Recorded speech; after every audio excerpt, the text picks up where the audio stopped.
¿Cómo están? Comenzamos esta nueva edición del País que Queremos por TVN, Canal 24 Horas y 24horas.cl, revisando el trabajo que se está desarrollando en el proceso constituyente. Vamos de inmediato a cómo está quedando la propuesta de nueva constitución con nuestros panelistas. Como siempre, Marisol Peña, muchas gracias por acompañarnos. Bienvenida, como siempre. Muchas gracias, Nicolás. Muy buenos días. ¿Qué tal, Tomás? También a los televidentes. Y Tomás Jordán, nuestro también abogado constitucionalista, que nos acompaña para ir bajando lo que es la propuesta. Tomás, un placer como siempre. ¿Qué tal? Hola, Nicolás. Hola, Marisol. Un gusto. Andamos coloridos, ¿no? Colorido, con distintos colores. Muy bien. Y vamos con los distintos artículos que vamos a estar revisando en esta edición del País que Queremos. Vamos de inmediato con el primero de ellos. Libertad económica. Nos vamos a meter en estos temas, que fueron altamente discutidos en las comisiones permanentes, y comenzamos con este. Toda persona natural o jurídica tiene libertad de emprender y desarrollar actividades económicas. Su ejercicio deberá ser compatible con los derechos consagrados en esta Constitución y con la protección de la naturaleza. El contenido y los límites de este derecho serán determinados por las leyes que regulen su ejercicio, las que deberán promover el desarrollo de las empresas de menor tamaño y asegurar la protección de los consumidores. Marisol, libertad económica se consagra aquí, y hago la primera pregunta. ¿Ya estaba consagrado en la actual Constitución? Sí, estaba consagrada como la expresión de la libertad para desarrollar actividades económicas. Pero tal vez el trasfondo, más allá de la comparación entre el texto que hoy día rige y el que vendría, en caso de aprobarse la Constitución, es interesante profundizar, Nicolás, en el trasfondo. ¿Qué es el reconocimiento de la libertad de emprender? Es, en el fondo, hacerse cargo de que cuando las personas aplican su esfuerzo individual al desarrollo de una idea que, en definitiva, aporta al desarrollo del país, no solamente se benefician ellas, sino que se generan fuentes de trabajo. Claro. O sea, hay todo un círculo virtuoso. Ese, que es un concepto bien importante. Tomás, pero aquí también hay un punto en el artículo Libertad Económica que queríamos abordar. Las prácticas de colusión entre empresas y abusos de posición monopólica, así como concentraciones empresariales que afecten el funcionamiento eficiente, justo y leal de los mercados, se entenderán como conductas contrarias al interés social. Sí, yo creo que hay varias cosas que, a partir de lo que dice Marisol, que es interesante. Uno, que se consagra esta libertad, esa autonomía de las personas para emprender, para tener negocios, por decirlo de alguna manera, ya sean naturales o jurídicas. Dos, que están en el marco incluso de un guiño que hace el texto nuevo a las pequeñas empresas, por lo tanto es un énfasis. Y tres, que se hace cargo de algo que ha venido pasando, que se ha tratado de corregir, que son estas prácticas muchas veces de concentración, de monopolio, de tratar de sacar del mercado o de la competencia a otros actores. Y eso se considera contrario al texto constitucional, no es menor. Y hago la pregunta, este punto en particular, el último, ¿puede, uno piensa, reforzar el funcionamiento de aquellas instituciones que velan por la libre competencia? Pienso en la Fiscalía Nacional Económica, el Tribunal de Defensa. Pues esta es una habilitación a ella a poder fijar, circular, instructivo, una ley que además se haga cargo de este mandato constitucional, entonces va a ser más fortalecida para buscar esa pluralidad en los mercados. Vamos a otro punto, que tiene que ver con el derecho de propiedad. Ampliamente discutido también y que ha permeado distintas conversaciones en la Convención Constitucional. Toda persona tiene derecho de propiedad en todas sus especies y sobre toda clase de bienes, salvo aquellos que la naturaleza ha hecho comunes a todas las personas y los que la Constitución o la ley declaren inapropiables. La Constitución y la ley declaren inapropiables. Es un poco. A ver, también desde el punto de vista de su fundamento, la persona que aplica su esfuerzo a la transformación de las cosas de la naturaleza tiene, digamos así, un derecho natural a apropiarse de ella. Sí. Lo que pasa es que la propiedad privada, y esto es parte de los mitos que existen, no es incompatible con el interés general. Todos aceptamos limitaciones razonables, que se nos impongan obligaciones. No son excluyentes una de otra, digo. No son excluyentes una de otra en razón de lo que se denomina la función social de la propiedad. Pero aquí es muy importante que se haya garantizado la propiedad sobre toda clase de bienes, que fue parte de las discusiones a las que tú aludías, Nicolás, porque los bienes no son solamente lo tangible, la propiedad sobre este vaso, también la propiedad de los derechos, como el crédito que puede tener una persona respecto del deudor a quien le ha prestado una suma de dinero. Recuerdo un programa donde... O que no te cambien el plan de salud. Bueno, claro, y recuerdo también en un programa que hablábamos de la propiedad intelectual, por ejemplo, ¿no? Justamente. Es un tipo de propiedad. Aunque la propiedad industrial, dijimos, no alcanzó a estar. Ese es el punto. Tomás. Pero ahí en propiedad es bien interesante porque si uno mira lo que estamos tratando, se llama la Constitución Económica. es decir, cómo en un texto constitucional se consagran derechos para que el mercado funcione. De eso se trata. Entonces hay la libertad económica por un lado, la propiedad. Entonces yo soy dueño, puedo ser dueño de cosas y esas cosas las puedo comerciar, porque soy libre y estamos en una sociedad igual. Y eso permite que los bienes circulen y por lo tanto para que eso ocurra se consagra la propiedad sobre estos bienes para poder comerciarlos. No es menor. Ahora bien, el texto también se hace cargo de lo que decía Marisol, sobre todo los tipos de bienes, que son las cosas corporales y incorporales, que fue la discusión fue tensa al comienzo, hasta que se llegó a un acuerdo en un artículo de alto estándar, creo yo, en el sentido comparado, está como en todas las constituciones del mundo. Aterricemos el concepto de bienes inapropiables. Bueno, pregunto a los dos, ¿qué es un bien inapropiable? Ejemplo también de eso, Marisol. Bueno, lo primero es que... ¿Y quién lo determina? Muy importante. Sí, yo creo que de partida hay dos tipos de normas que pueden determinar que un bien sea inapropiable, en la propia Constitución o también la ley. Hoy día ya la Constitución vigente determinaba que eran inapropiables aquellos bienes que, digámoslo así, pertenecen a toda la humanidad, como es el caso del aire, claro, ¿verdad? La alta mar también es un patrimonio común de la humanidad. Pero hay una categoría especial que son los bienes nacionales de uso público que tampoco eran apropiables directamente por personas determinadas, porque siempre su uso debe estar destinado a la nación toda. Este borrador de nueva Constitución agrega en particular el agua. El agua es un bien que está declarado como natural común y va a ser inapropiable. Claro, ahí el borrador de texto, como dice Marisol, incorpora una serie de bienes nuevos comunes, ¿no? Comunes naturales, que el aire, el mar, las montañas, el subsuelo, y sobre ellos declara que son inapropiables. ¿Los recursos minerales, por ejemplo? Los recursos minerales pertenecen al Estado como dueño titular de las minas, que también establece en otro articulado. Y ahí agrega además que en el agua en particular que es incomerciable, además de inapropiable, incomerciable. Entonces es una figura que no permite ceder, venderla, y ahí hay, bueno, una discusión que seguramente se va a dar. Pero... Ahora, vamos con un punto íntimamente relacionado, expropiación. Ninguna persona puede ser privada de su propiedad sino en virtud de una ley que autorice la expropiación por causas de utilidad pública o interés general. El propietario tendrá derecho a que se le indemnice, este es un punto también altamente discutido, por el justo precio del bien expropiado. Marisol. Yo diría que la verdadera garantía del derecho de propiedad que todos podamos tener sobre un bien determinado o sobre un bien incorporal como un derecho se da precisamente ante el peligro de que nos puedan privar de nuestra propiedad. Por lo tanto, decir primero que las normas sobre expropiación no son banales, todo lo contrario, son probablemente más importantes que el mismo reconocimiento del derecho de propiedad. Eso es lo primero. En segundo lugar, efectivamente pueden haber situaciones de interés general, aquí se habla de la utilidad pública, del interés general, que puedan hacer necesario que una persona sea privada de su propiedad. Pero aquí, entonces, si se da esto, lo importante es que se reemplace en tu patrimonio el valor de lo expropiado. Y ahí es donde está el debate, Tomás lo podrá explicar mejor, entre cuál es la mejor fórmula para resarcir, para reponer. ¿Valor de mercado o precio justo? Lo que pasa es que ahí hay, a ver... Que aquí se define precio justo. Justo precio. El modelo francés habla de precio justo. Que yo creo que se dieron hay una vuelta en redondo, voy a tratar de explicar. El daño patrimonialmente causado, efectivamente causado, que es la actual, se ha entendido como el valor comercial. Y cuando se habla de justo precio, se habla del valor comercial. Es decir, estamos hablando de conceptos que medianamente equivalentes. O sea, creemos que se habla del valor comercial. Bueno, eso los que la instituyeron la norma dicen que es el valor comercial. Lo que pasa es que seguramente va a pasar que la Corte Constitucional va a tener que ir definiendo estos conceptos constitucionales.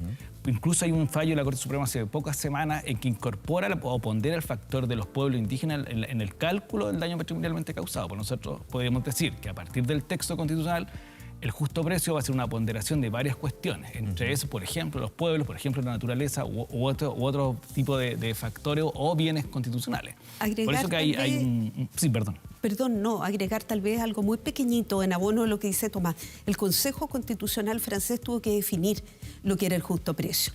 Y dijo que equivalía... Ese es un antecedente para esto. Exactamente, porque es la misma fórmula, pero el Consejo Constitucional la definió y equivale a la pérdida patrimonial que experimenta la persona como consecuencia de la expropiación. Claro. O sea, muy similar al valor del mercado. Claro, porque a ver, pongo un ejemplo bien simple. Un terreno de una persona que adquirió hace muchos años y en algún minuto por interés general, ya sea para una reivindicación territorial, voy a poner un ejemplo Sí, así. es un interés general. Un interés general. O para la construir un construcción de una hospital, carretera hospital. o un hospital, se le dice, Utilidad bueno, pública. usted yo lo tengo que expropiar, le tengo que pagar, y le dice, bueno, pero este terreno ya no cuesta 2, ahora cuesta 7. Ahí eso se aplica porque actualmente funciona así, pero se habla siempre en el límite de la especulación. Y ahí ha estado también esta conversación en el proceso. Yo no creo que haya una especulación hoy día. Yo creo que se ajustó el procedimiento expropiatorio a ciertos intereses que tanto de la persona expropiada como del fisco, y por lo tanto ese precio o ese daño patrimonial incorpora esa necesidad del Estado como también la necesidad del privado de ser indemnizado. Entonces, con el tiempo se ha ajustado. Hay pocas reclamaciones hoy día en tribunales. Tú puedes reclamar por este acuerdo que no te satisface. Claro. Y por lo tanto, yo creo que la especulación hoy día... a mi juicio, por lo que he seguido, es de baja posibilidad. Ya. No sé. Pero lo importante es que la gente sepa, los que nos están escuchando, que la determinación definitiva de justo precio básicamente va a ser efectuada en sede judicial. En el por cada claro, lo que pasa es que ahí, si tú no logras un acuerdo, puedes reclamar ante los tribunales. Y ahí se va a ir determinando, como dice Marisol, o la jurisprudencia, tanto los tribunales van a decir qué es el justo precio, o seguramente algún día va a llegar a la Corte Constitucional que va a tener que terminar definiendo este es el justo precio. Vamos con otro artículo. Tributos, impuestos, que también están en la propuesta de nueva Constitución. Todas las personas y entidades deberán contribuir al sostenimiento de los gastos públicos mediante el pago de los impuestos, las tasas y las contribuciones que autorice la ley. El sistema tributario se funda en los principios de igualdad, progresividad, solidaridad y justicia material, el cual en ningún caso tendrá alcance confiscatorio. Marisol. A ver, la forma que el Estado tiene de financiar las necesidades, y aquí se reconoce en el borrador una cantidad enorme de derechos sociales novedosos incluso respecto de la Constitución actual, es mediante la recaudación de lo que genéricamente se llama tributo. Y los tributos pueden ser impuestos, que es un porcentaje que a uno le deducen en el fondo de sus rentas, pueden ser tasas, que es la contraprestación que pagamos por un servicio del Estado, pueden ser contribuciones que gravan bienes determinados. Hay esas tres modalidades. Pero más importante a veces que el ejercicio de la potestad tributaria del Estado a recaudar son los principios con arreglo a los cuales se recaude. Y aquí se habla, por ejemplo, de progresividad, pero desapareció la proporcionalidad, conforme a la cual hoy día el principio es que a mayor renta, teóricamente se paga más.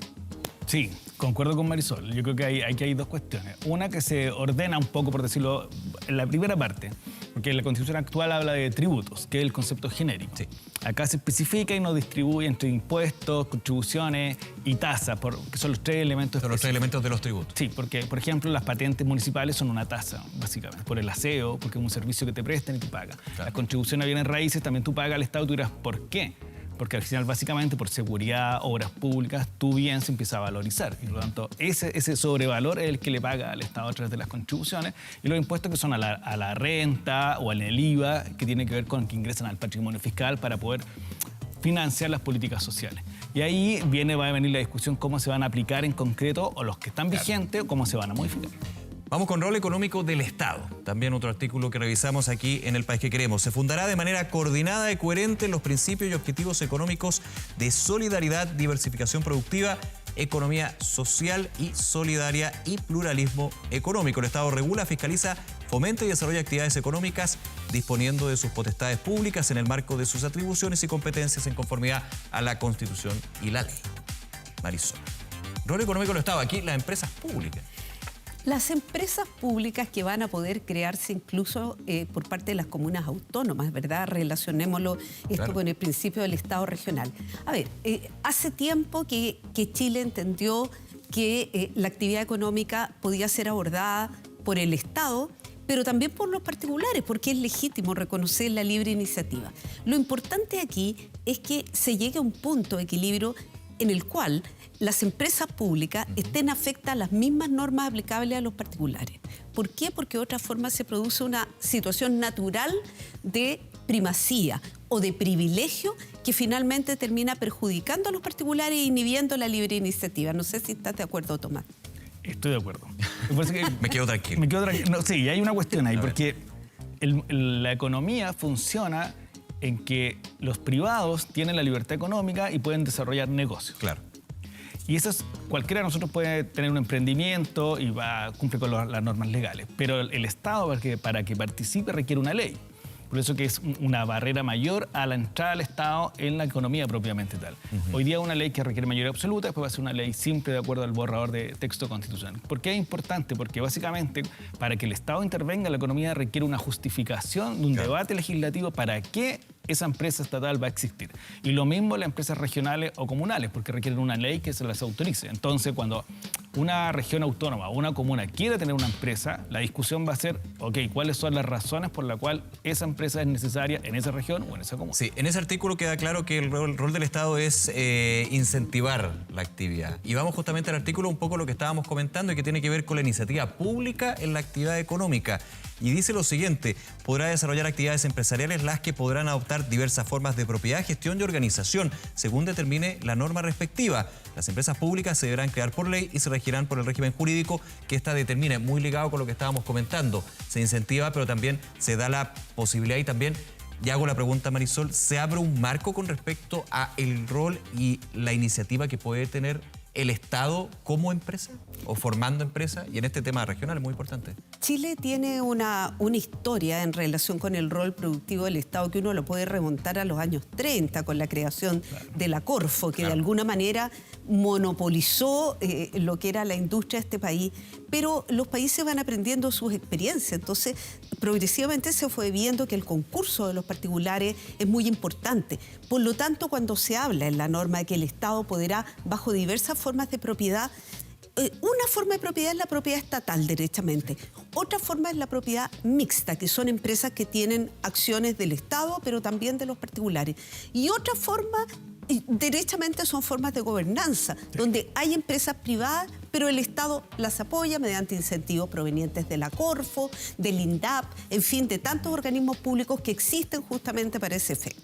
Sí, muy de acuerdo. Entonces, si nosotros ligamos el artículo que estábamos mirando con el anterior, también le fijo una línea a esa intervención estatal que tiene que ver, por ejemplo, con lo que decía, la solidaridad, el Estado social, y por lo tanto van a haber razones por las cuales se va a discutir en el legislativo, en el Congreso futuro, de por razón de qué motivos tenemos que participar o de qué forma es la mejor forma que esa empresa estatal se organice. Ahora, decía Marisol, a lo mejor puede ser, hoy día existen, que es empresas que tienen aportes del Estado, pero es una empresa privada en que el Estado tiene capital incorporado y por lo tanto administra o participa en la administración también, a veces y a veces no. Por lo tanto, son formas novedosas o innovadoras para que el Estado intervenga. Ahora, y en ese punto te hago la pregunta también, Marisol, ¿por qué ley se regulan estas empresas públicas? Y también siguiendo el sistema de hoy, digamos. Es que ahí hay una diferencia, porque la Constitución actual dice que se someterán a la legislación privada, que la regule. Es decir, si nosotros tenemos canales de televisión públicos, se somete al estándar de la legislación común a los otros canales de televisión. En cambio, que el borrador dice que se puede someter a una ley especial. Entonces, pues, eventualmente, la regla general es que se someta al estándar de la misma tipo de empresa y eventualmente el legislador podría regularlo de manera diferente. Pero un detalle, hoy día las leyes, conforme a la actual Constitución, que autorizan la entrada, que decía Tomás, del Estado a la actividad empresarial, deben ser leyes de quórum calificado. Claro. Vale decir, no es una ley común, requiere una mayoría absoluta de los diputados y senadores en ejercicio. Y eso, en función de lo que Tomás explicaba, significa que la deliberación democrática y los acuerdos deben ser más exigentes, debe razonarse aún con mayores estándares de acuerdo para poder determinar que es justo, necesario que el Estado participe de esa actividad. Vamos con el último artículo de este bloque: sostenibilidad y responsabilidad fiscal.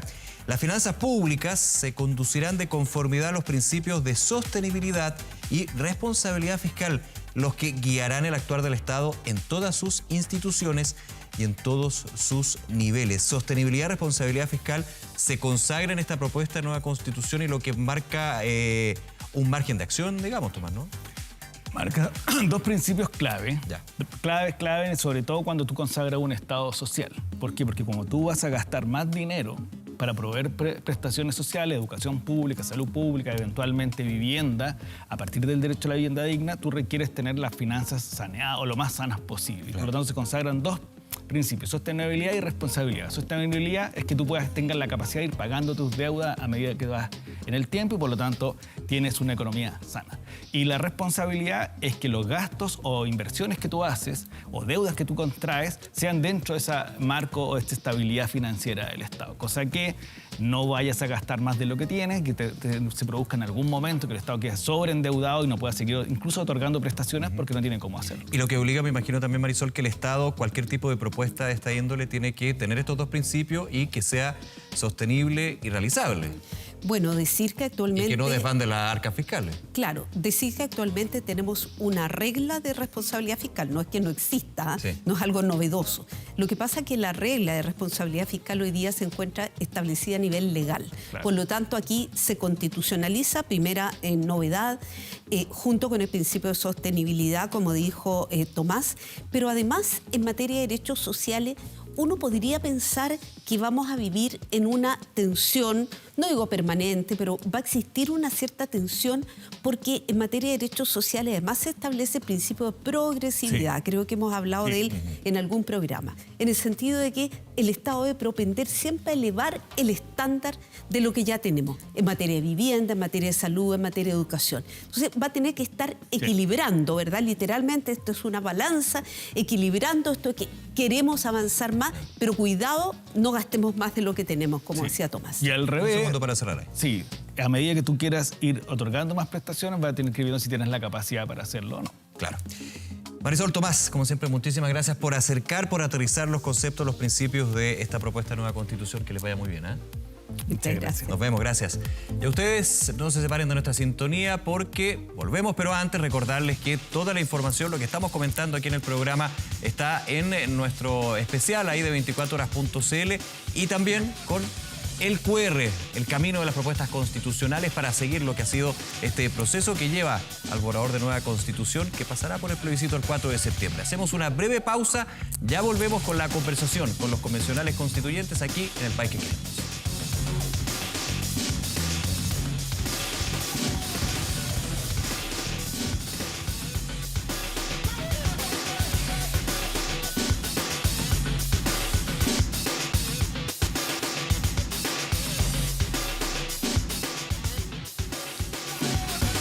Regresamos al País que Queremos y seguimos con la conversación, definiendo también los temas, esta propuesta de nueva Constitución que todos vamos a ir a votar, el plebiscito del 4 de septiembre y también aterrizando los distintos conceptos, lo que ha sido la discusión ahí en este proceso constituyente. Vamos de inmediato a presentar a nuestras convencionales constituyentes que nos acompañan en este día. Vamos de inmediato con Paulina Veloso. ¿Cómo estás? Muy buenos días, gracias por acompañarnos. También Constanza Schoenhaupt, convencional constituyente. Gracias, Constanza, bienvenida. Hola, muchas gracias. César Valenzuela, muchas gracias por acompañarnos. Buenos días. Y Ricardo Neuma también, muchas gracias, Ricardo. Hola, Nico, buenos días.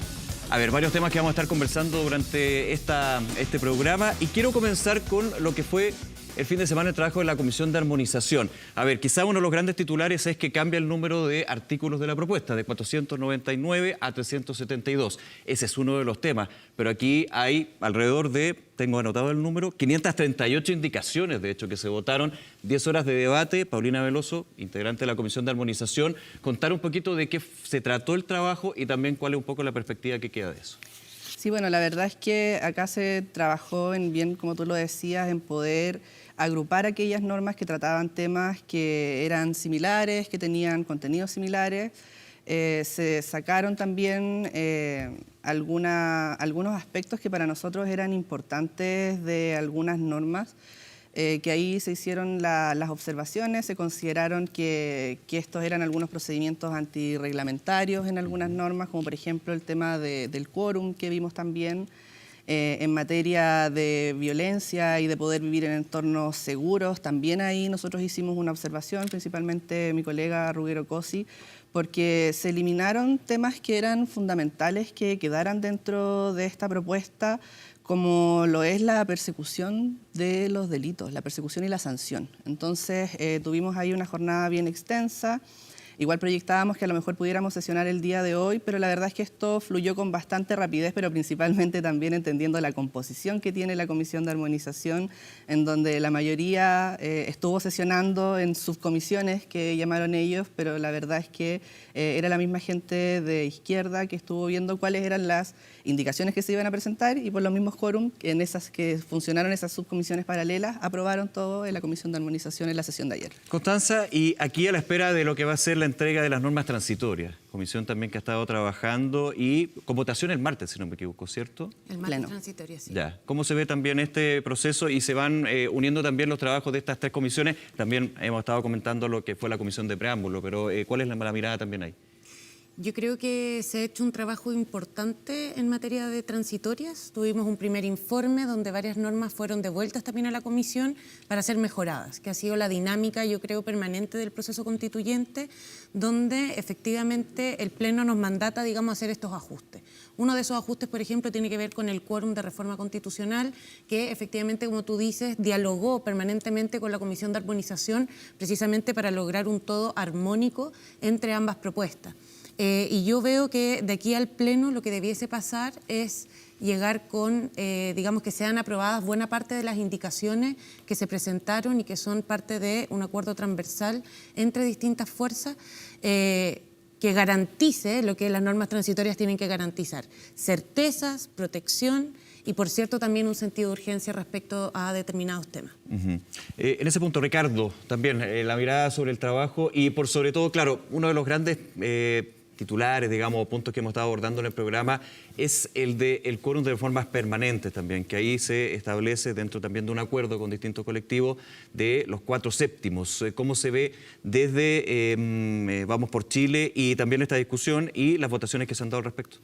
Sí, yo primero resaltar la idea de que finalmente estas comisiones fueron comisiones de maquillaje, ni a los mismos convencionales les gustó la propuesta en bruto y finalmente se han tratado de arreglar incluso fuera de reglamento ciertas cosas que los convencionales están conscientes que le pueden no gustar a la ciudadanía. Y eso ya es parte un poco de los procesos de trampa a los que nos tiene acostumbrados la Convención Constitucional. En relación al quórum, a propósito de trampa, yo creo que es legítimo hablar de los quórum, que efectivamente esta Constitución pueda reformarse porque hay que hacerle muchos arreglos, pero cuando se habla de quórum se olvida del candado más importante, que es finalmente la norma de consentimiento indígena. El borrador de Constitución establece que ya no solamente hay que consultar a los pueblos originarios, eso es parte de nuestro ordenamiento actual, donde a los pueblos originarios hay que consultar cuando sus derechos puedan ser afectados por alguna política pública, pero esta Constitución va mucho más allá y establece y sube el estándar de consulta al estándar de consentimiento previo, libre e informado cuando se afecten los derechos de los pueblos originarios. ¿Qué significa eso en simple? Que básicamente se le otorga un poder de veto a un solo segmento de la población determinado por etnia, por raza, para trancar cambios importantes que se pueden hacer a este borrador que efectivamente necesita cambios importantes. Entonces, podemos conversar mucho de los quórum, las constituciones se reforman por quórum, eso es muy legítimo, pero a mí me preocupa el candado de fondo, un candado que ni siquiera tiene nuestro ordenamiento actual al que se le criticaba tanto por los famosos enclaves autoritarios. Aquí tenemos un candado muy, muy complicado, que es el poder de veto que se le están originando a los pueblos originarios en una constitución que, al ser profundamente indigenista, la verdad es que yo veo bastante difícil que los pueblos originarios quieran dar su consentimiento a algunos cambios que yo creo que son necesarios para el borrador. A ver, abordemos un poquito ese tema, me parece bien interesante. César Valenzuela, ¿existe ese candado? ¿Hay un poder de veto entonces para un grupo determinado de chilenos y chilenas? No, de ninguna forma. Al contrario, lo que hace esta nueva constitución es superar los vetos y los candados que tienen algunos. Porque aquí la verdad es que tu sector ha tenido el veto durante 30 años y ese es el detalle de la realidad. Con un sistema de elección parlamentaria que primero era binominal, que hacía que finalmente el 40% valiera lo mismo que el 60%, y se generó una ingeniería que no permitía cambios, y por eso hoy día es la situación que tenemos. Entonces creo que no viene a lugar esa disposición. La normativa internacional es clara, esto no es una innovación. Existe... Ahora, hay una norma de consentimiento. Sí, efectivamente, y si uno revisa el 169 de la OIT, efectivamente se habla de consentimiento. Entonces no hay consulta. No, consulta y consentimiento. Para efectos administrativos, no para efectos de afectación de derechos. Bueno, tendríamos entonces que leer esa aclaración, sí, esa aclaración que hace usted, porque en realidad todos los constitucionalistas han interpretado algo distinto. Entonces, aquí hay un detalle que creo que es importante señalar. Primero, aquí ha existido una campaña del terror, una campaña que con mentiras ha intentado aportillar la Convención Constitucional. Y creo que ya no es creíble. Se partió que íbamos a cambiar la bandera, después se decía que íbamos a expropiar los fondos de pensiones, que íbamos a prohibir la religión evangélica, ahora que esta es una constitución indigenista, mañana van a decir que íbamos a tratar de generar dinosaurios. O sea, esto ya no es creíble. Y creo que eso también demuestra los últimos estudios de opinión de que efectivamente las personas ya no están creyendo con estas mentiras. Y por eso que va cada vez ganando más posición aquellas personas que están disponibles a conocer el texto. No lo que dice un convencional respecto del texto, lo que dice el texto. Y creo que desde esa perspectiva lo que está haciendo la Comisión de Armonización, lo que hace la Comisión de Normas Transitorias, lo que hace Preámbulo, es justamente ordenar el texto. Porque cuando uno está en la calle, lo que ve también en los estudios de opinión es que las personas no es que estén rechazando ni aprobando masivamente, tienen desconocimiento respecto al tema. Y evidentemente que cuando se ordena esto, hace muchísimo más fácil poder comprender el texto. No lo que digas tú, lo que diga yo o la que digan las demás convencionales.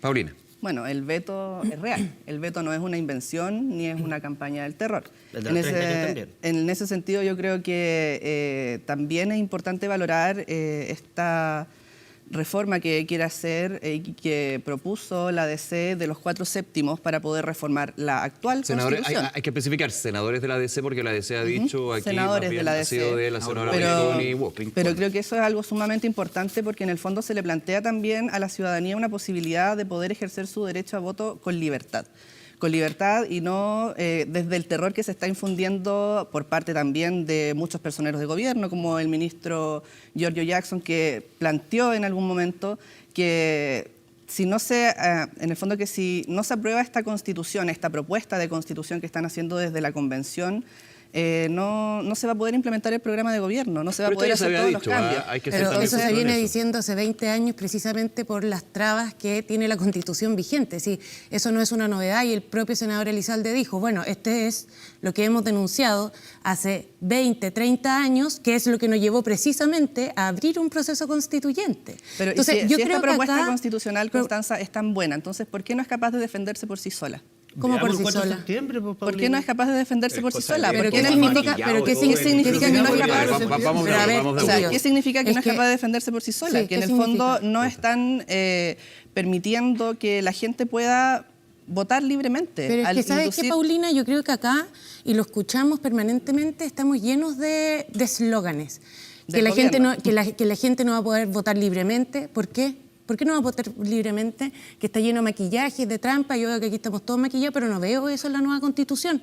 Y me gustaría saber, bueno, ¿por qué?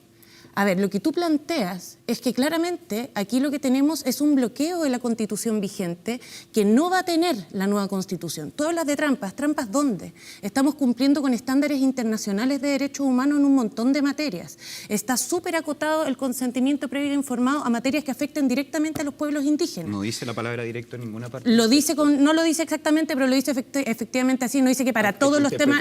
Déjame, no. De hecho, no. Porque déjame terminar, porque aquí no dice que eso se va a requerir para cualquier reforma. Lo que se requiere para cualquier reforma es un quórum, hasta ahora, si es que se aprueba, de 4/7. De 4/7. Un quórum que casi no existe en la Constitución vigente porque todas las reformas exigen 3/5 o 2/3. Entonces aquí lo que estamos haciendo es proponer un texto constitucional que allana camino a una conversación de cambios, que allana el camino a un diálogo sin trabas, que efectivamente si ustedes quieren hacerle corrección a 1, 2, 3, ¿cuántos son los artículos que no les gusta?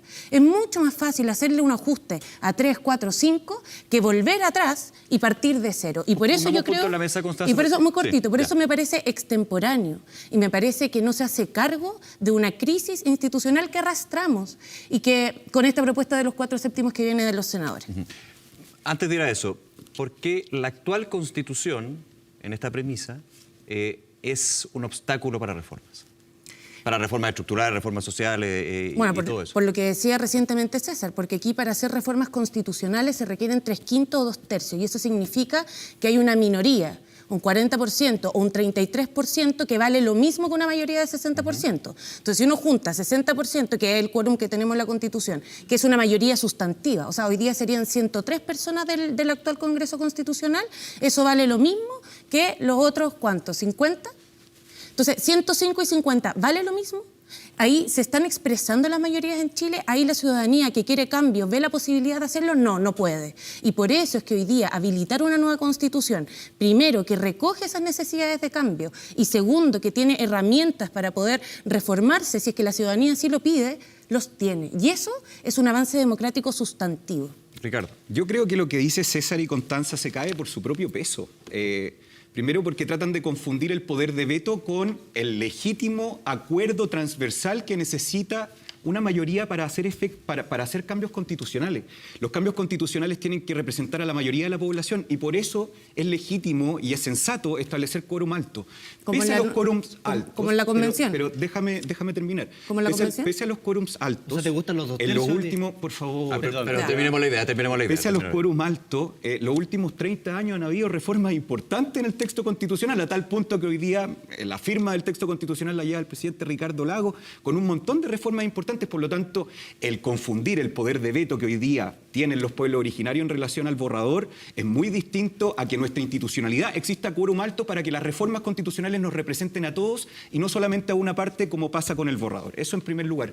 Lo segundo, yo creo que también cae por su propio peso el hecho de imputar mentiras. Yo creo, y después de un año de pasar por la Convención Constitucional, hay un sector que lamentablemente se cree a tal punto dueño de la verdad que todo lo que diga una visión disidente es tildado inmediatamente como mentira en vez de contraargumentar como corresponde. Salgamos justamente de los eslogans. Veto no es mayoría. Hoy día en el ordenamiento actual, el único que tiene poder de veto es el presidente de la República. Con el borrador de la Constitución lo va a tener un segmento de la población definido por raza que evidentemente va a obstaculizar mucho más que el más alto de los quórum cualquier reforma que se quiere hacer.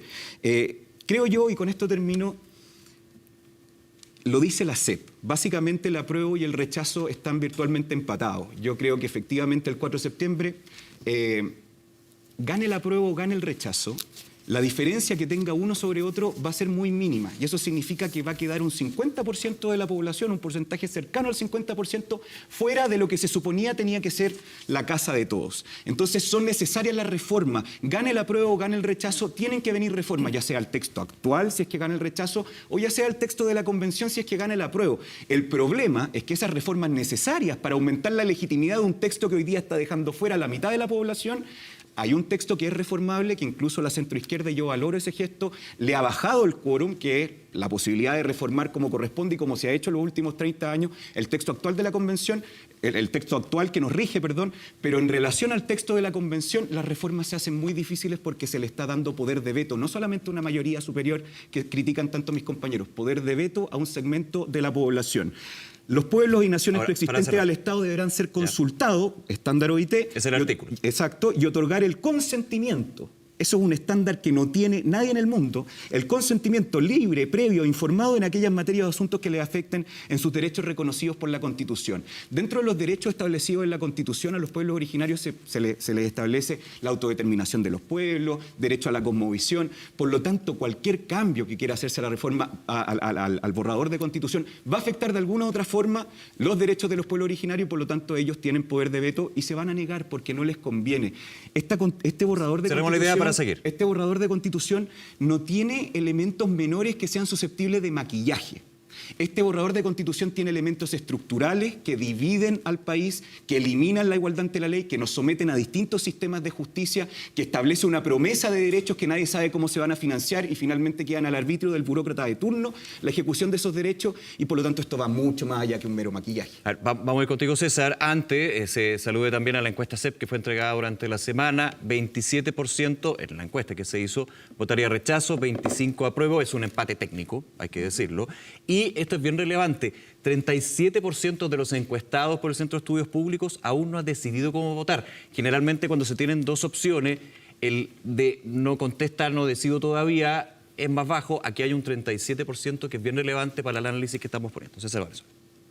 Sí, yo lo primero que quisiera llegar a la calma, Neumann, porque todas estas políticas que efectivamente consolidan la participación política de los pueblos originarios no contaminan nuestra propia raza. Así que tranquilo, que no va a ser No he dicho contaminado eso. con sangre Por indígena, favor, porque ¿sabes lo que pasa? Es que evitemos la etiqueta. Sí, pues No, evitemos pero la lo etiqueta planteas justamente, porque ¿sabes lo que pasa? Es que aquí la tirria, perdóname que lo diga de esa forma, parece que es con los Etiqueta. pueblos originarios. Eso es lo complejo. Y lamentablemente para algunos, este país efectivamente también está constituido por pueblos originarios y por colonos de otros países, y me parece que todo está muy bien. Ahora, lo que ha dicho la Convención Constitucional es que todos esos componentes, todos esos pueblos, todas esas herencias culturales son parte de un solo Chile, que se llama República de Chile, un Estado unitario además. Que Entonces, nos divide con yo- la justicia.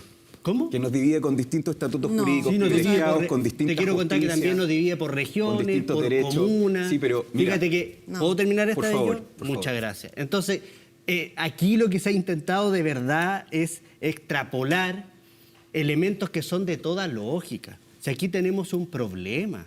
Y eso es lo que ustedes no son conscientes, que tenemos un problema. Aquí hay personas que se les olvidó que casi se quemó este país y quieren volver como si nada hubiese pasado. E intentan poner este clima de reforma a la actual Constitución como si hubiesen estado siempre disponibles a eso. Y no es así, pues, querido. Todas las reformas, que efectivamente algunas son sustanciales, que se hicieron en democracia, y en particular las reformas del año 2005, que fueron impulsadas por el presidente Ricardo Lagos, fueron impulsados a contrapelo de su sector. Porque su sector defendía a los senadores designados y vitalicios. Porque su sector defendía de que los comandantes en jefe del Ejército, de las Fuerzas Armadas, de Carabineros, el director general, director, no pudiese ser removido por el presidente de la República. ¿Y se hicieron los cambios? A contrapelo de ustedes. Pero esa es la gracia verdad. de los quórums y de la democracia. Entonces, hay algunos No hay elementos, candado, como el que veto todavía no han indígena. podido ser modificados, como es la génesis de la Constitución. Esa génesis, que hoy día lo que nosotros hemos dicho, que el cambio pasa por un Estado social y democrático de derecho, eso no lo han soltado nunca y no lo han querido soltar. Peor aún, casi se quemó este país a 2 años y todavía no lo quieren soltar, porque ese es el meollo del asunto. Lo que a algunos les complica es que aquí se acaba el negocio respecto a algunos determinados temas. Esa es la leitmotiv de esta situación. ¿Qué tema, por ejemplo? Bueno, lo que ocurre hoy día respecto a salud. Gran parte de las cotizaciones de los trabajadores que están orientados a la salud terminan como ganancias de empresa, de ISAPRE, de clínica. Eso hoy día se termina. La plata de la salud que va a no salud. sucedería en un sistema nacional de salud. Que Lo que no propone sucedería la en nueva un sistema Constitución. nacional de salud. Y podrían existir... ¿Y por qué no se podría dar eso? Porque las cotizaciones obligatorias que están destinadas a la seguridad social van a la seguridad social. No terminan en rentabilidad. Ahora, lo que se Significa- critica, en contraposición, lo que se critica ahí es que, voy a poner el punto de la crítica, se elimina la posibilidad de la persona de elegir hacia dónde va su 7%. Lo que se Para poner todas lo las que se- cartas, a ver, digamos. el Vamos. fondo de la seguridad elimina la social libertad, en otras va a la palabras. seguridad. No, sí, la misma libertad que tiene hoy día para cotizar en FP. Lo que se elimina es la posibilidad de que las platas de la seguridad social no terminen en la seguridad social. Lo que se elimina es la posibilidad de que la cotización obligatoria de salud termine como ganancia en una empresa. Ahora, ¿eso significa que todas las prestaciones de salud las hace el Estado?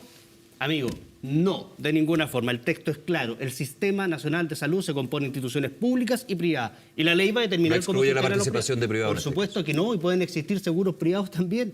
Sí, pero te van a quitar sí o sí el 7% que va al... Que al te sistema obligan a nacional. ocupar tu No es que te lo cotización quiten. solamente ¿Qué en el significa? sistema Que vas a único de tener salud. que, ¿Qué significa quitar? porque ese 7% sí o sí va a ir al sistema eso no es nacional. Si la quitar. FP te quita el 10%, ¿te lo quita? Es una cotización. Es Ya, una mira, eso cotización. también Es una cotización, es una cotización Pero es que aquí, es que es una es que aquí cotización. la A ver, sola- dejemos terminar a Paulina y Sí, vamos o con sea, es Nicolás. una cotización que es heredable, que es inexpropiable, que tiene ¿La ciertas del 7%? características. Pero, No, pero la concentremos, de salud, creo la que, de pensión. a ver, concentremos primero en el Sí. tema salud, porque claro, ahí podemos empezar Sí, a confundir. en realidad, Nicolás, quería ir a otro tema, Vamos, porque César habla de que aquí hay un problema, y un problema que en el fondo no se reconoce, que no se quiere aceptar, y yo debo decir que en ese sentido, por lo menos yo y gran parte del sector del que yo provengo, estuvimos de acuerdo desde un inicio en generar cambios, en generar reformas, en ser parte de este proceso constituyente. De hecho, dentro del mismo no fuimos los que obstaculizamos, fuimos los que bandejeamos muchas cosas, hicimos muchas propuestas, incluso tenemos normas que están hoy día dentro de esta propuesta de nueva Carta Magna, pero el problema es que se dejó de lado el sentir popular, el sentir de la gente. Y yo lo digo con mucha propiedad porque yo soy una persona que es de clase media, que terminando la convención vuelve a su realidad en la comuna de Lota, que no la he dejado, no me vine acá a Santiago ni me quedé de manera permanente tampoco. Entonces hoy día no se está dando una respuesta a la gente de las poblaciones, no se le está dando una respuesta real. Cuando yo camino por la población Gabriela Mistral, en Lota, la gente está preocupada de ¿y qué va a pasar con mis pensiones? Y yo ahí no le infundo el terror de que no, es que se las van a quitar, porque eso no es cierto tampoco. No les van a quitar las pensiones que ellos tienen hoy día, pero sí ellos tienen miedo de que, chuta, y entonces, ¿dónde van a ir mis recursos después? Entonces, efectivamente, esos recursos no van a ser míos, no van a ser de ellos, Ahora, porque van a ser parte del Sistema Nacional para de poner Salud. también las cartas sobre la mesa, insisto en el concepto, aquí va a depender también de una reforma previsional, más que la propuesta o una eventual nueva constitución que pone el principio de seguridad social. El gobierno, al actual, algo que venga, lo voy a poner en esos términos, presenta una reforma previsional y eso es justamente lo que va poniendo los pilares finalmente del sistema. Sí, pero la gente está preocupada por eso, está preocupada por el tema de las pensiones, que va a ser un proyecto de sistema de seguridad. Está preocupada por el tema de la educación. En Lota, la educación, por ejemplo, pública, los colegios municipales, tienen una tasa de abandono de los alumnos y que en el fondo migran a la educación subvencionada. Y hoy día todos esos apoderados están preocupados de qué es lo que pasa con sus hijos, qué va a pasar con los colegios particulares subvencionados, porque en la Constitución, en la propuesta, se habla de los colegios o del Sistema Nacional de Educación y que también van a poder existir los colegios privados que en el fondo se adapten o estén dentro del sistema. Pero no elimina los subvencionados. No dice expresamente que se eliminan, pero sí dice que no van a haber recursos y fue parte del debate. No, fue parte del debate, César. Seamos honestos, fue parte del debate el decir que no van a haber recursos públicos que se vayan a particulares. Y hoy día, ¿cómo funciona la educación particular subvencionada? Con recursos públicos, con la subvención. Sí. Entonces, al no existir eso, no van a existir los colegios particulares subvencionados. No es necesario que lo diga Paulina, expresamente. Mira, es que yo creo que acá lo que se dio en la conversación es súper expresivo de, no voy a decir que son mentiras ni es campaña del terror, voy a decir que son imprecisiones. Porque efectivamente, cuando estamos hablando de salud y el 7%, y tú dices que se lo vamos a quitar, eso es igual a expropiar, y eso es completamente, al menos, impreciso, porque no es cierto. La inexpropiabilidad no se aprobó. Porque no es cierto. Otro artículo porque no es un artículo, porque no es un marco. Pero chiquillos, no nos gusta interrumpir. No nos gusta interrumpir. A ver. Les pido porque los que nos ven en la casa no entienden nada si hablamos todo al mismo tiempo. Exacto, y eso no es cierto, ¿ya? Lo que estamos planteando es un nuevo sistema donde efectivamente todos esos recursos vayan a, digamos, promover, pero ¿cuánto mansplaining me va a hacer? Déjame terminar la idea, no me interrumpa. No me interrumpa. Va a un fondo común que lo que permite en materia de solidaridad es fortalecer el sistema, no debilitarlo, y eso es bueno para la gente. En materia de seguridad social, lo que tú estás planteando no está en la Constitución. La seguridad social que está en la nueva Constitución lo que establece son principios. No establece un sistema en sí mismo, eso es materia de gobierno, eso es materia ejecutivo y legislativo. Y ahí también se va a dar una discusión democrática. Entonces, y cuando hablamos de los problemas que le importan a la gente, por cierto, en los últimos 10 años, 2011 a 2019, subieron un 67% el valor de las viviendas. ¿Y qué es lo que contempla la nueva Constitución?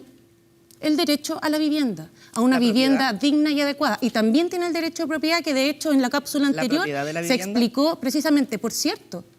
Si tienes derecho a propiedad en todas sus especies, si tú tienes derecho a la vivienda, por cierto que puedes tener derecho a la propiedad sobre tu vivienda.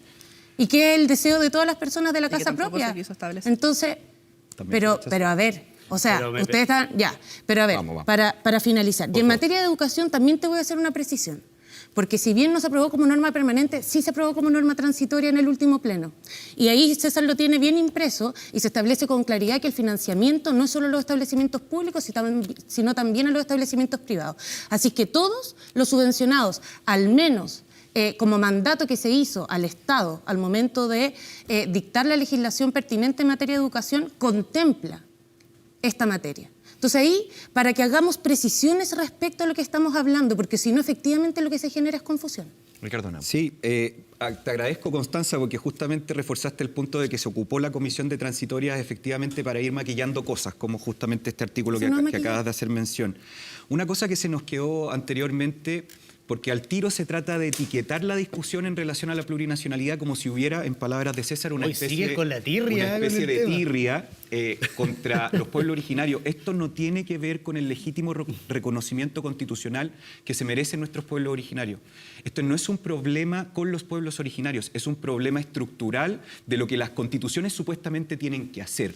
Constituirnos como una comunidad política en función de reglas comunes, en función de igualdad ante la ley. Ley pareja no es dura, reglas caras conservan la amistad, hay dichos populares incluso que lo transmiten. Y esta Constitución, más allá si son los pueblos originarios o cualquier otro segmento de la población, establece estatutos jurídicos privilegiados que nos diferencian entre ciudadanos. Y ese es el problema. No son los pueblos originarios, es que se establezca un estatuto privilegiado. Ricardo, ¿cuáles son esos Un ejemplo clarísimo, el famoso artículo de restitución de tierras y recursos que establece la presunción de derecho de utilidad pública cuando se quieran restituir tierras indígenas. ¿Qué significa eso? Hoy día, si es que la autoridad quiere expropiar, el único argumento... Dejemos terminar, César. Pero es que ¿cuáles son esos Terminemos. El único argumento hoy día para todos los chilenos en la expropiación es que además de pagar un precio que ya no va a ser de mercado, se justifique la utilidad pública de esa expropiación. Esa es la regla común para todos los chilenos. Pero cuando se trata de restitución de tierras indígenas, el borrador de Constitución dice que se presume la utilidad pública. Por lo tanto, la expropiación es libre. Y ese beneficio se establece, al igual que el poder de veto que estábamos hablando, en función de la raza. Desde la época de Hitler, que no se asignaban derechos y libertades en función de la raza. Y eso, de nuevo, más allá de cuál es la raza privilegiada, tiene un problema grave de igualdad ante la ley. Solamente para terminar, ya que tocamos el tema de los derechos sociales, efectivamente aquí yo creo que, en definitiva, esta Constitución no abordó los problemas que quería la gente. En salud, por ejemplo. En salud se quería disminuir las listas de espera, disminuir la espera en los consultorios. Ya la terminó Piñera, ¿por qué lo quiere reducir? Por favor, César. Perdón. Disminuir y que la atención sea oportuna, que no te llamen por teléfono que salió tu operación después de que la persona falleció. A la gente no le importa si la atención va a ser pública. Pero, Ricardo, quiero hacer un punto ahí. ¿Puede una Constitución terminar con las listas de espera? Pero ese era menos el objeto que teníamos que discutir, po. ¿Pero puede o no puede? Puedes fijar los principios ¿De para qué que la manera? política pública defina la lista de espera. Es la Pero ¿qué es lo que política pasa? pública la que finalmente... Bueno, pero es que ahí va todo... Nicolás, Perdona, pero el para punto no cerrar. es ese. Vamos a ir mi idea. El punto es que en vez de haber enfocado la discusión constitucional a ese tipo de problemas, básicamente en pensiones y en salud se enfocó a quién administra la platita. Pero y mira, las pensiones que hoy día pasan a un fondo, a un ahorro individual, que son heredables, que son propias, van a pasar a un fondo común administrado nuevamente por políticos. ¿puedo hacer- Nadie ¿puedo hacerte habló un cómo punto? mejorábamos. Muy chico. Estoy terminando, Ricardo, te hicieron cerrando, mal por la 15 favor. segundos. Ya. Nadie mencionó cómo resolver el problema de las pensiones. Esta convención, lo único que se enfocó es quién administra la platita de las pensiones y le dieron el control total a los políticos porque ya no son en propiedad. Y en ya. salud, perdón, y No, con esto no, termino. pero ya, En sí. salud, Necesito terminar el punto. en salud. para ¿Cuál era el concluir. problema de la salud? El problema de la salud era disminuir las listas de espera. 3 millones de personas que hoy día cotizan en ISAPRE y que van a estar obligadas a ir al Sistema Único de Salud, van a colapsar el sistema público de salud y van a empeorar ese problema que la gente quería resolver. Así que yo estoy muy de acuerdo con Paulina de que esta convención no fue capaz de abordar las urgencias sociales. Constanza, unos segunditos para ir al No, muy punto breve. y César de inmediato. O sea, es que de nuevo volvemos a los eslóganes y me parece muy irresponsable tu forma de abordar este debate porque tú tienes muy claro que una constitución no puede eliminar las listas de espera. Y lo sabes. Y sabes que el Sistema Nacional de Salud está compuesto por instituciones públicas y privadas. Por tanto, no es que vaya a colapsar el sistema. Pero a lo mejor no sabe, ¿Ya? po. También una alternativa. Bueno, también quizás no sabe, soberbio, pero por eso te lo por estoy Dios. contando. Tercero, cuestiones que hay que tener en cuenta y que me parece genial que hoy día te preocupe a tu sector la salud, porque necesitamos esos acuerdos de Propósito de carácter etiqueta y general eslogan. y de carácter de Estado. Hoy día Chile es uno de los países de la OCDE donde las familias pagan más en salud. El 37% de gasto en salud en nuestro país viene del bolsillo de las personas. ¿Y qué es lo que establece la norma? Además de lo que tú planteas de un sistema nacional de salud para terminar con la salud para ricos y pobres, establece con claridad que el Estado tiene que ponerle plata a la salud, precisamente para fortalecer el sistema, para fortalecer las prestaciones. Y cuando fortalecemos el sistema y las prestaciones, ¿qué pasa? Llega oportunamente la salud y entonces ahí sí quizás es una herramienta clara el derecho a la salud contemplado en la nueva Constitución para terminar con las listas de espera. Pero tú sabes que uno no puede llegar y aprobar un artículo que diga eso, sino generar la herramienta y esta Constitución lo tiene. César Valenzuela. ¿Sabes lo que me pasa? Que yo en general trato de mantener la compostura y llevar el debate en un clima de amistad cívica. Pero por eso haya interrumpido tanto. Sí, Pero les pido, por favor, te pido que justamente- excusa, Ricardo, pero de verdad que te pido excusa, pero te invito a ser serio. Te lo digo honestamente. Por favor, el Y con monopolio de la todo- seriedad lo tienen ustedes ahora. ¿Puedo terminar? Muchas gracias. Esa Yo te lo soberbia. digo de verdad, honestamente, seamos serios. Porque todo lo que dijiste en tu última intervención es fruto de la imaginación o de la falta de comprensión del nuevo texto constitucional o de una minuta que viene mala. Entonces yo invito a que de verdad lo corrijamos. Porque ¿en qué parte de la nueva Constitución dice que te van a meter la plata a un fondo común? ¿Dónde dice eso? Yo fui coordinador de la Comisión de Derechos Fundamentales. ¿Dónde dice eso? Cuando ustedes rechazaron el artículo que impedía la expropiación de los fondos de Te pensión. explico y te digo por qué es estúpida esa propuesta. ¿Te lo explico? ¿por qué ese calificativo? No, se lo estoy diciendo al convencional de ninguna Ay, forma. ay, ay, No, la no, propuesta, no, quiero- cívica. Es la quiero- propuesta, es la propuesta, pero te lo vamos. quiero explicar y te lo quiero decir con esas palabras. ¿Y sabes por qué? Porque fíjate que cuando el Estado toma algo, ¿sabes cómo se llama? ¿Cierto? Se llama expropiación. Y la expropiación tiene dos condiciones que son básicas. Una, que tiene que pagar el precio del valor que estoy expropiando. Y una segunda característica es que lo debe pagar previo, es decir, antes de que yo tomo posesión material del bien. Es decir, si tú en tu cuenta tienes 1 millón de pesos y el Estado te lo quisiera expropiar, te tiene que pagar 1 millón de pesos y además te lo tiene que pagar antes. Es decir, te sacaría tu 1 millón de pesos, pero antes te hubiese pasado 1 millón de pesos. ¿Cuál es la lógica de eso, querido? A ver. Paulina, para cerrar esta ronda y yo poner un punto acá. ¿Quién le dijo que no iba a ser precio de mercado? Perdón, Dice que vamos precio justo. con otra mentira. Dice ¿Quién? precio justo el texto. ¿Y usted ha leído la jurisprudencia? ¿O no No venía es en la el precio minuta? de mercado y de nuevo se Yo le deja voy a al mandar una arbitrio minuta y se donde viene deja eso que está al arbitrio claramente Ah, pero de los creo que políticos la a ver, definición a ver, del precio de lo Ricardo, que van a expropiar. quiero aprovechar eso porque creo que es importante también para los televidentes. ¿Justo precio es precio de mercado? No lo es? Afortunadamente no lo dijo ni la Comisión de Derechos Fundamentales de la Convención Constitucional, ni lo dijo el gobierno, ni un personero de la ultraizquierda. Lo dijeron los tribunales de justicia. Y ahí están las sentencias de la Corte Suprema que señalan expresamente de que el justo precio es el precio-valor mercado. Ya. Ojo, la expropiación, yo en esto quiero ser claro, la expropiación no es ni para enriquecerse ni para empobrecerse, es pagar el valor correcto del bien, no es más que eso. Eso está garantizado. Cerrando esta ronda para yo poner un punto ahí que, Sí. y en los minutos que nos quedan. Tenemos todavía, pero vamos con eso. La verdad es que se han dicho varias cosas como la tirria a los pueblos originarios, el tema del derecho a la vivienda, por otro lado. Yo en eso también quiero ser súper clara. Yo desde un principio y en este mismo programa, antes de que asumiéramos, yo dije que yo estaba de acuerdo con la plurinacionalidad, pero entendiendo la plurinacionalidad como la entiende la ciudadanía. Si yo le pregunto a cualquier persona en la calle, ¿qué entiende usted por plurinacionalidad? El reconocimiento de los pueblos originarios. Y eso está bien, porque Chile es un país que es diverso, que está compuesto por pueblos originarios, yo lo vivo allá en mi región, pero cuando a esto le sumamos la restitución de tierras y le sumamos un montón de otros conceptos, no, por ejemplo, el tema de la lengua, que yo creo que eso está bien, porque es una realidad que se vive, pero cuando le sumamos otros temas que van en directo beneficio de los pueblos originarios y en directa afectación de otros y otras chilenas y chilenos, creo que ese es el problema. Entonces la plurinacionalidad se está mirando desde una perspectiva muy amplia que abarca y que perjudica en su gran mayoría a otros chilenos. Y tenemos que partir de la base de que los pueblos originarios son entre un 10 y un 12%.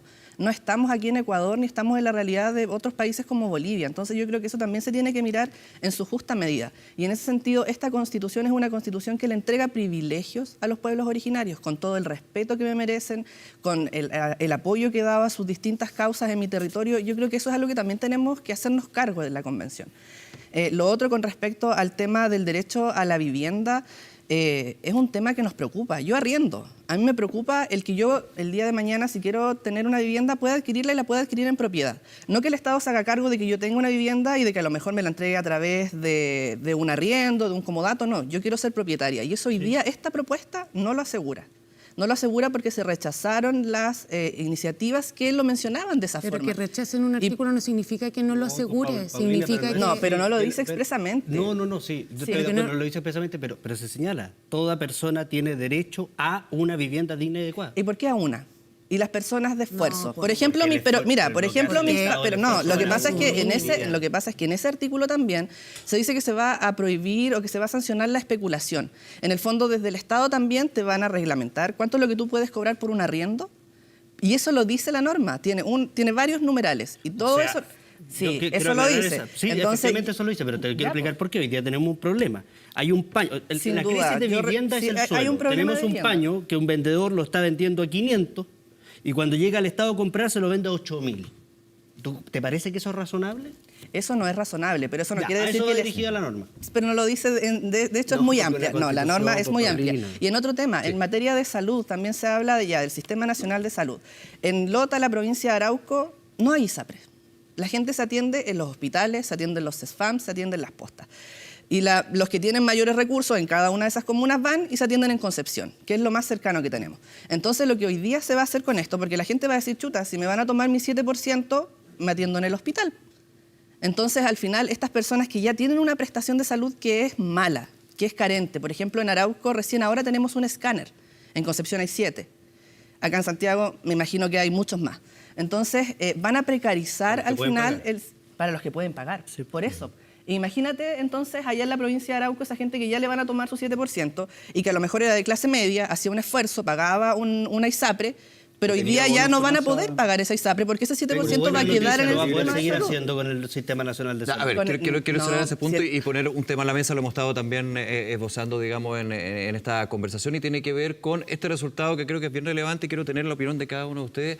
Sobre un 37%, esta es la encuesta CEP, digamos, y distintas encuestas uno podría hacer los cruces, pero la relevancia también que tiene esta encuesta en particular, 37% que aún no ha decidido qué va a votar el 4 de septiembre. Falta para el 4 de septiembre, estamos en un proceso donde el 4 de julio se entrega la propuesta ya definitiva de nueva Constitución. Constanza Schönhaut, hay varios análisis que se han hecho con respecto a esta cifra en particular, más allá del empate técnico, digamos, de apruebo o rechazo, que ha faltado información, de que de alguna manera este tipo de conversaciones y discusiones entregan fundamento, entregan esta materia prima para decidir, pero también, claro, nos muestran realidades contrapuestas de la propuesta por un lado y otro, digamos. ¿Cómo se analiza eso? O sea, lo primero es que yo creo que efectivamente en la encuesta CEP lo que se mostraba es que hay un gran porcentaje que no tiene decidido su voto y hay un gran porcentaje que no lo tiene porque le falta información. Y yo creo que ahí viene el rol que le corresponde, por un lado, a los convencionales, que tenemos que salir a informar, a entregar el texto constitucional, y por otro lado, el rol que le corresponde a las organizaciones de la sociedad civil, a los propios medios de comunicación, sí, claro, como estos espacios que tenemos. Y yo creo que en la medida, porque aparte hay que recordar que este es voto obligatorio, entonces también yo lo que he visto es un impulso de la ciudadanía a informarse y creo que eso es muy valioso. El borrador del texto constitucional se vende casi en todas las esquinas, en los kioscos, en los lugares de impresión, en el metro he visto personas que van leyendo y yo creo que ese ejercicio hay que hacerlo porque precisamente... hay un trabajo que se ha ido adelantando también. Que se ha ido adelantando y que precisamente toda la gracia de un debate constitucional es que se vuelva el debate de la sobremesa, el debate en la oficina, el debate en el metro, en el paradero, porque se trata de, a propósito de este programa, de definir el país que queremos vivir. Y esa conversación tiene que estar presente y ahí tenemos un rol importante en materia de información. Y ahí, por último, yo tengo cierta confianza y tranquilidad en que en la medida en que la ciudadanía se informa del texto, porque hoy día el texto es el protagonista, nadie más, ni los convencionales, ni el proceso, el texto tiene que ser el protagonista, lo que dice exactamente y donde cada persona también puede hacer su interpretación respecto de lo que dice, porque aquí claramente también tenemos distintas interpretaciones y la ciudadanía tiene derecho a formarse su propia opinión, pero yo estoy segura, precisamente porque aquí discrepo con algunas palabras, yo creo que esta es una constitución que se hace cargo de las demandas sociales, que se hace cargo del problema de la educación, que se hace cargo de los problemas de salud y de vivienda que plantea Paulina. Se hace cargo de las situaciones de de distintos sectores etarios, de las mujeres de Chile. Se hace cargo de esas cosas. ¿Es perfecta? Bueno, quizás no. ¿Qué es perfecto? Pero como bien se ha dicho, es algo que se puede mejorar, pero lo que no tenemos hasta ahora es una puerta abierta a mejorar lo que tenemos. Yo creo que aquí la posibilidad de una nueva constitución es allanar un camino a la paz social para ponerle término a todos estos años que hemos tenido de crisis. Cerrar esa puerta es dar un paso atrás y volver a punto cero. Les voy a plantear lo siguiente, nos quedan 5 minutos para poder abordar la idea y les pido ahí, por favor, dentro de la brevedad. Perfecto. No, yo estoy de acuerdo con Constanza. Efectivamente, el texto borrador de la Convención es profundamente imperfecto. Y eso es parte, obviamente, de cualquier acción humana. No somos perfectos. Eso es parte de... La gracia es que los textos constitucionales tengan mecanismos para poder reformarse. Y con el candado indígena, el candado del veto indígena, que lo leí textual, eso no se puede hacer. Pero vuelvo al tema de la CEP, Ricardo, para ir a eso. En relación al tema de la información, también estoy de acuerdo con Constanza, infórmese, lea, los chilenos no son tontos y pueden sacar sus propias conclusiones en relación a este texto imperfecto de la Convención. Pero sí es importante que se sepa que no se va a poder arreglar también en el camino, versus el texto actual que nos rige actualmente, que sí está dando garantías para efectivamente hacer los cambios que Chile necesita. Y solo para terminar, en en relación a la información, efectivamente que sea información y no propaganda. La Convención Constitucional con plata de todos los chilenos sacó hace algunos días 400.000 ejemplares pagados con todos los chilenos de una propaganda que resume en 10 pilares lo que supuestamente, maravillosamente, le pido que lo lean porque es una maqueta, es una alabanza falsa a un texto constitucional. Por lo tanto, una cosa es informar y estamos de acuerdo. Señora, señor, lea la Constitución, pero no se deje llevar por estas informaciones tendenciosas que además se están pagando con plata de todos los chilenos. César Valenzuela. Es difícil contigo, Ricardo. Reconozco. Pero miren, yo creo de que... Yo también te quiero, César. Yo también. Que el peor enemigo de este proceso constituyente es la desinformación, efectivamente. Desde gente que creo que se ha dado gustito al interior de la Convención Constitucional absolutamente innecesarios, desde otros que han hecho de la mentira la campaña para desacreditar esta nueva Constitución, y por otro lado también nosotros los constituyentes tuvimos 6 meses prácticamente sin ir a territorio, sin hacer trabajo territorial, porque estábamos encerrados haciendo normas. Esa es la verdad de las cosas. Entonces, el principal enemigo que yo visualizo de este proceso es la desinformación. Y por eso vuelvo a insistir que es tan importante lo que hace hoy día armonización en términos de limpiar el texto, de reducirlo, y por otro lado lo que hace la Comisión de Normas Transitorias en cuanto a generar la hoja de ruta para la implementación de la nueva Constitución, que no es de un día para otro. Si este es un proceso, tiene que ser serio, va a ser paulatino, progresivo, con sentido de urgencia, pero también en los tiempos que sean necesarios. Pero yo, finalmente, lo que quisiera decir de que el texto es el importante, y aquí coincido con Connie, el texto es el importante. Y ante la pregunta, ¿los grandes temas que le importan a los chilenos y a las chilenas fueron resueltos por la Convención Constitucional? Sí, fueron abordados. Me queda un minuto. Sí, yo en eso tengo una opinión totalmente distinta a César. Yo creo que esta propuesta de nueva Constitución no da respuesta a las necesidades del Chile real. Al mundo mágico a lo mejor sí, pero al Chile real no da respuesta, lamentablemente. Y creo que entre aquellas personas que están indecisas también, el conocer el texto constitucional los ha llevado precisamente a darse cuenta que este texto nos divide, que no nos ayuda a progresar, que no nos ayuda a cumplir todas esas demandas que fueron la base del estallido social. Eso es así en temas de pensión, en temas de salud, en temas de vivienda. Entonces yo creo que aquí el tema de qué es lo que tenemos que hacer los convencionales también es sumamente importante. El entregar la información, pero el entregarla sin sesgo, sin marcar una postura, creo que eso también es fundamental. Pero hoy día esta guía de la que hablaba Ricardo, es una guía que está llena de eslogan. Hablamos de los eslogan, hablan del Chile libre, del Chile lindo, del Chile... Y no es la realidad, y meten conceptos que no están dentro de la propuesta de nueva Constitución. Entonces, si la gente se quiere informar con respecto a qué dice, que vayan directo al texto, que vean cuál es el tema que les importa a ellos. Por ejemplo, en materia de pesca artesanal, a la gente, a los pescadores de mi zona, el texto constitucional les preocupa. Les preocupa sobremanera, sobre todo por la eliminación del registro pesquero artesanal, porque van a perder sus recursos. Y ese es un tema... No, hay una, fíjate que hay una... Pero norma. no, tendríamos que hablarlo en otro programa, por eso, que la gente se informe en la materia que a ellos les pueda afectar en específico y que vayan y que lo lean. Paulina, César, Constanza, Ricardo, muchísimas gracias por acompañarnos en estos minutos y esta conversación aquí en El País que Queremos. Que estén muy bien. Muchas gracias. Muchas gracias por venir. Y a ustedes, como siempre, gracias por acompañarnos. Parte también de un rol que tenemos como medios de conversar en este proceso constituyente con miras al 4 de septiembre. El País que Queremos, toda la información articulada, propuestas, lo que está pasando día a día con nuestros equipos en la Convención Constitucional. Ustedes lo pueden revisar en 24horas.cl. Que estén muy bien. Un abrazo. Chao.